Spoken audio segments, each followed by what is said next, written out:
yang paling umum dalam hubungan antara umat beragama dengan negara, kehidupan bernegara, adalah digunakannya standar keberagamaan untuk menilai kehidupan bernegara.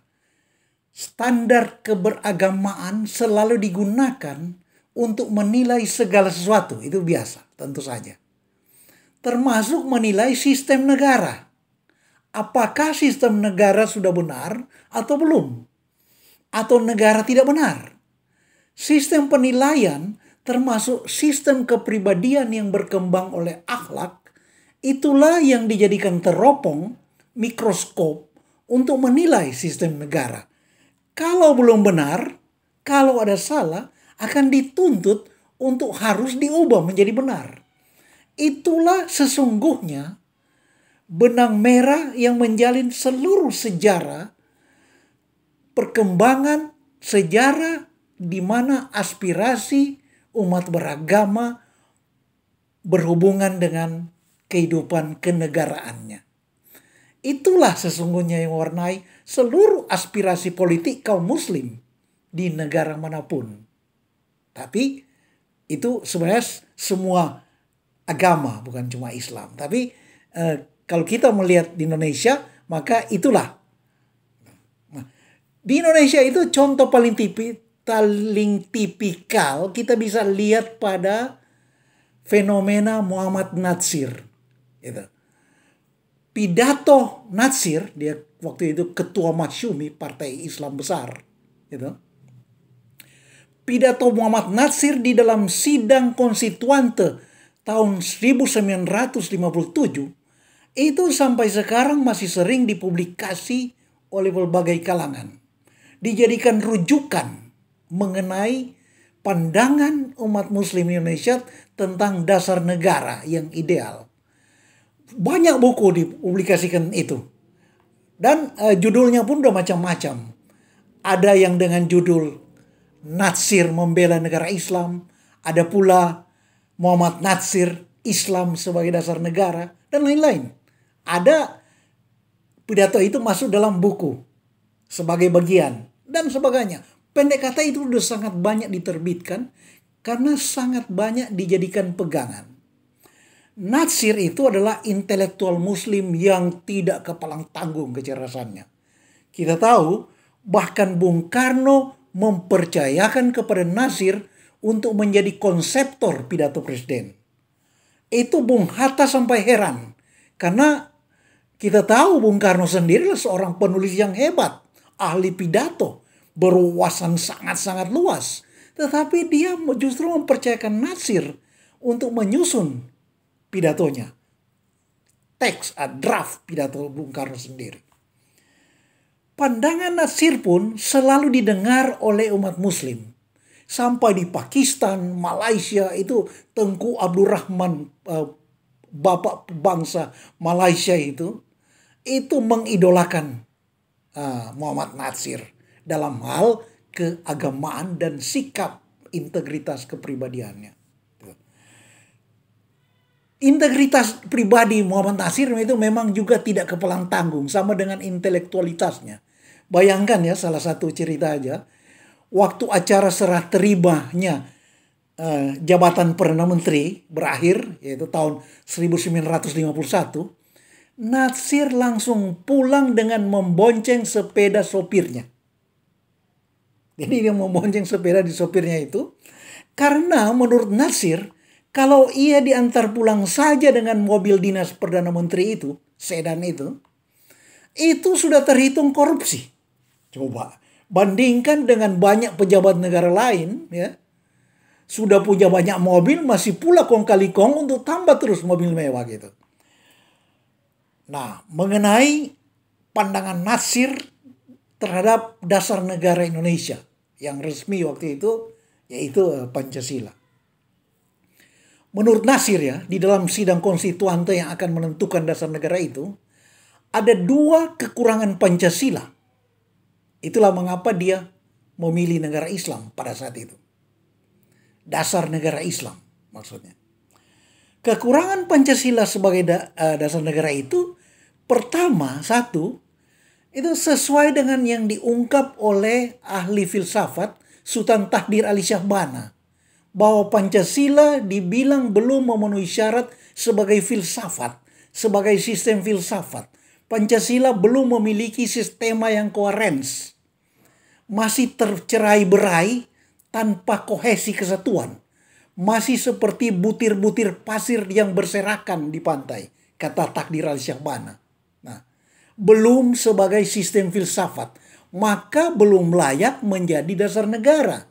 Sehingga menurut Nasir, jika dibanding dengan hukum Islam yang sudah lama dikenal dalam kehidupan masyarakat Muslim yang mayoritas di Indonesia, itu melepas hukum Islam dan memilih Pancasila sama seperti membuang diri kita ke dalam ruang yang gelap dan asing. Belum melepas yang sudah jelas terang bagi mereka, sementara masuk ke yang belum jelas, gelap dan asing. Itu argumen formalnya, penolakan secara logika formal dari Muhammad Natsir. Argumen pertama itu. Yang kedua, ini argumen yang justru material mengenai isi Pancasila itu sendiri. Pada waktu itu, tahun 1950-an, Bung Karno memberi kursus Pancasila di Istana Merdeka. Dan dalam menjelaskan tentang arti sila pertama atau ketuhanan yang Maha Esa itu, Bung Karno menggunakan pendekatan antropologi Marxis. Bahwa konsep tentang Tuhan, bentuk kepercayaan manusia kepada Tuhan, itu ditentukan oleh sistem produksi ekonomi.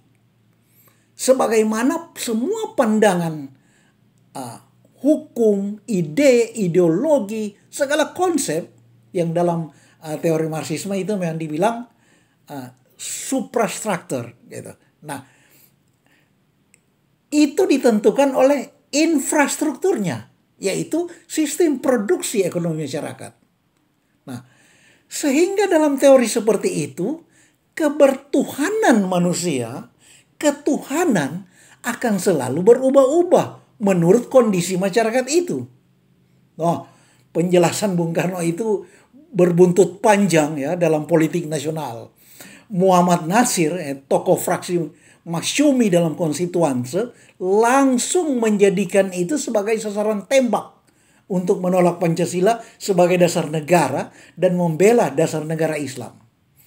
Pendekatan seperti yang digunakan Bung Karno itu memang sangat digandrungi banyak intelektual sampai sekarang ini.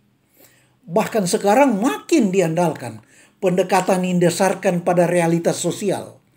Apalagi dengan pola pikir materialisme historis, historical materialism, itu yang sering diandalkan sebagai sistem pencarian kebenaran. Gitu. Itu sampai teolog agama-agama suka menggunakannya. Para eksponen teologi pembebasan itu di Katolik di Amerika Latin, kemudian teolog Protestan Jürgen Moltmann di Jerman, ada Ernst Bloch, di Iran ada Ali Shariati. Gitu. Muhammad Natsir langsung menembak uraian Bung Karno itu, apalagi Bung Karno dikenal sebagai penggali Pancasila itu sendiri, sehingga tembakannya itu seperti langsung mengena pada Pancasila. Gitu. Walaupun Bung Karno sering itu kemudian berulang-ulang meyakinkan, sejak dulu juga, bahwa dirinya tetap beriman pada Allah yang Maha Kuasa itu. Allah yang Maha Esa. Nah, itu bahwa Tuhan yang diimani Bung Karno itu abadi, tidak berubah-ubah. Gitu. Itu sikap Bung Karno sendiri. Tetapi karena konsep ketuhanan yang ia jelaskan dalam Pancasila seperti itu, maka langsung mengundang reaksi keras dari Muhammad Natsir. Lain orang diam aja, tapi Muhammad Natsir melihat itu keliru. Gitu.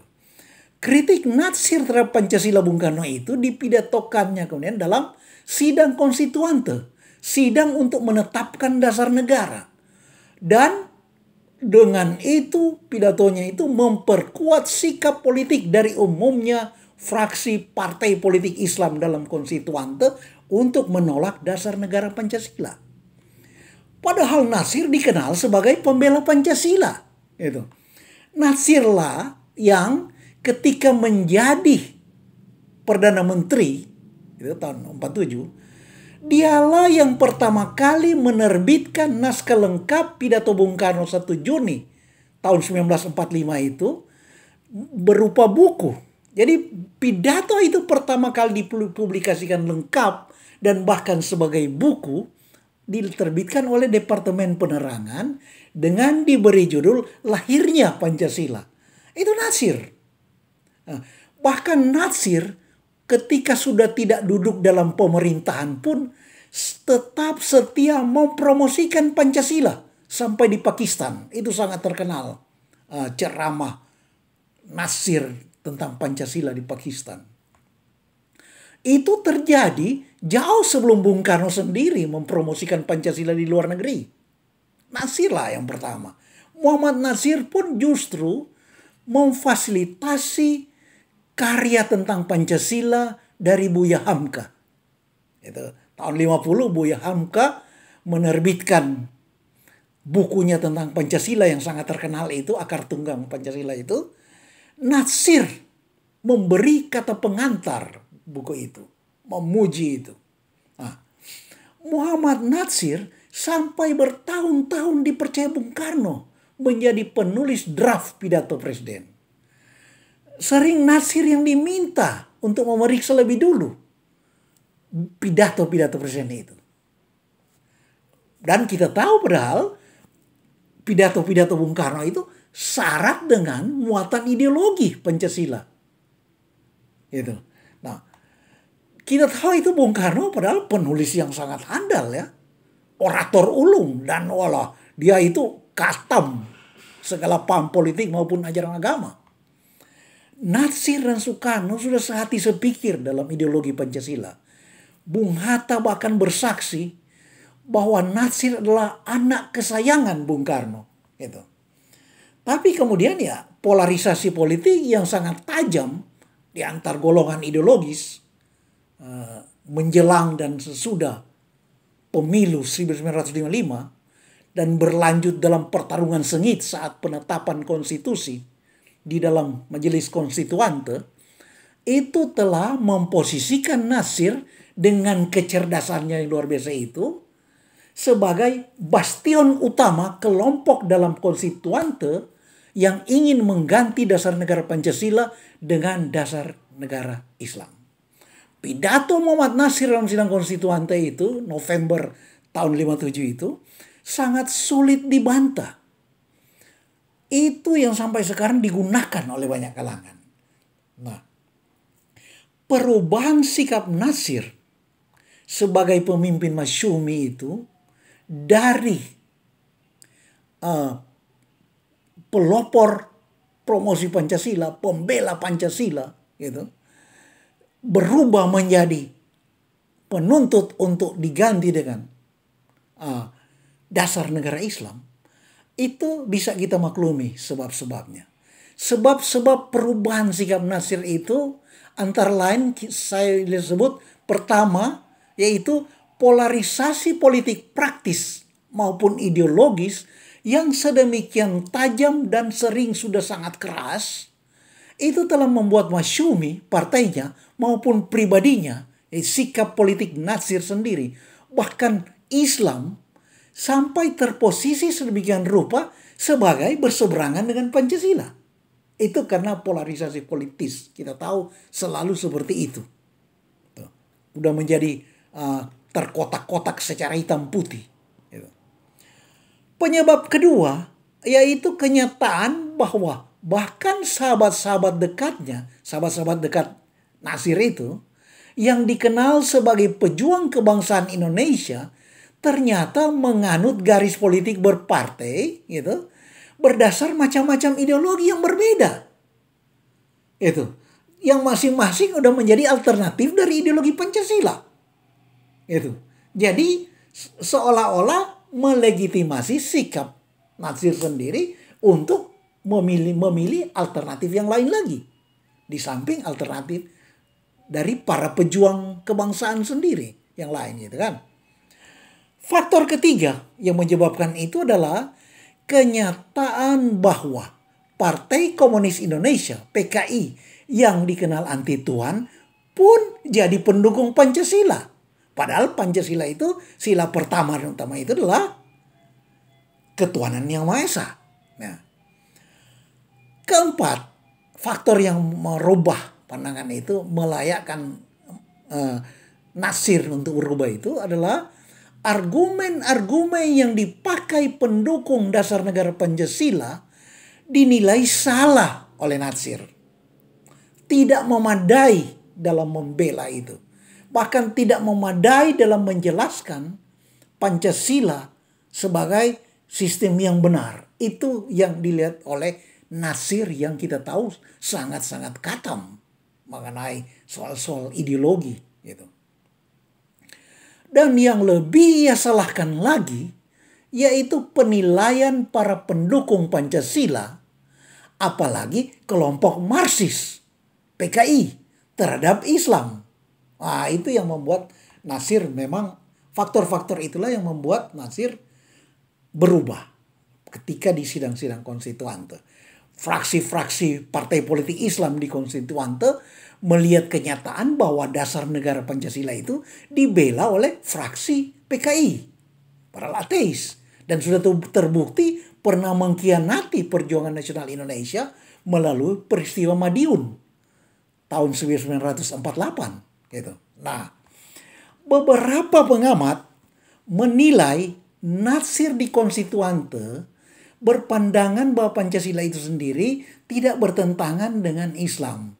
Hanya saja ketika terjadi polarisasi politis yang sudah saya jelaskan tadi, polarisasi antar partai-partai ideologis, maka Pancasila semakin menjadi paham sekularistis ketika diperhadapkan dengan Islam. Nah, itulah akibat-akibat buruk dari polarisasi itu. Sementara kehidupan bernegara pada suatu sistem hukum yang mumpuni paling dapat dipenuhi oleh Islam menurut pandangan para pejuang dasar negara Islam itu. Gitu. Nah, setidaknya Pancasila belum pernah sempat berfungsi sebagai sumber hukum, gitu. Sebagai sumber formal, artinya dicantum dalam undang-undang atau dokumen-dokumen itu ya, tetapi benar-benar menjiwai. Kita tahu udah tahun 1980-an TB Simatupang memperjuangkan Pancasila untuk menjadi inti atau jiwa dari pembangunan nasional, itu bahkan belum mau diterima oleh pemerintah. Lama baru bisa diterima. Nah, apalagi tahun zaman Natsir itu. Muhammad Natsir memang tidak pernah meninggalkan Pancasila. Jauh sebelum konstituante dibubarkan melalui dekret Presiden 5 Juli tahun 1959, itu jauh sebelumnya, yaitu sejak akhir 1957, Muhammad Natsir sudah bergabung dengan kelompok-kelompok eksponen PRRI Permesta. Gerakan revolusioner berasas Pancasila untuk mengoreksi pemerintahan yang dinilai sudah menyeleweng dari Pancasila karena berangkulan mesra dengan kelompok komunis. Itu. Jadi Natsir tetap berada dalam barisan pendukung Pancasila. Piagam PRRI, itu, piagam perjuangan menyelamatkan negara 10 Februari 1958, itu kalimat perdananya bahkan Pancasila diurai sila demi sila gitu. Nah, piagam atau akta politik ini yang kemudian lebih terkenal sebagai Ultimatum Padang, Muhammad Natsir adalah salah satu penandatangannya. Tuh, mereka menandatangani bersama Ahmad Hussein, Dahlan Jambek, Vence Semual, Maludin Simbolon, Sulfikli Lubis, dan Syafruddin Prawira Negara. Lain-lain. Syafruddin Prawinegara kemudian menjadi Perdana Menteri PRRI, pemerintahan revolusioner Republik Indonesia. Muhammad Natsir di Dewan Pertimbangan Agung. Panglima-panglima perangnya itu Kawilarang dan kemudian Vencesumual. Ultimatum Padang berdasar Pancasila dan untuk Pancasila. Itulah kemudian Nasir berada sesudah konstituante itu. Jadi dia tetap berada pada barisan pendukung Pancasila. Begitu pula dokumen-dokumen politik kelompok itu sebelumnya, yaitu Piagam Permesta di Makassar 2 Maret tahun 57 dan Piagam Palembang 5 Oktober tahun yang sama 57, sampai akhirnya memuncak pada ultimatum Padang itu dalam hal membela Pancasila. Nah, pendek kata, Muhammad Nasir itu sampai di akhir hayatnya menilai Pancasila memang dibutuhkan bangsa Indonesia. Sudah pada tahun 1980-an, Muhammad Nasir menyatakan pendapatnya yang terkenal mengenai hubungan Pancasila dan agama. Hubungan antara doktrin, ideologi negara Indonesia dan agama Islam. Dengan sangat tepatnya Muhammad Nasir mengibaratkan hubungan antara Pancasila dan agama sebagai hubungan antara benih tanaman dengan tanahnya. Pancasila tumbuh dan berakar pada nilai-nilai agama. Jadi begitu sistem negara yang didasarkan pada ide negara akan selalu dinilai berdasar parameter agama. Termasuk dan terutama parameter agama yang sudah terbentuk menjadi etos kepribadian manusia, akhlak manusia, akhlak insan yang terbaik. Seperti itu.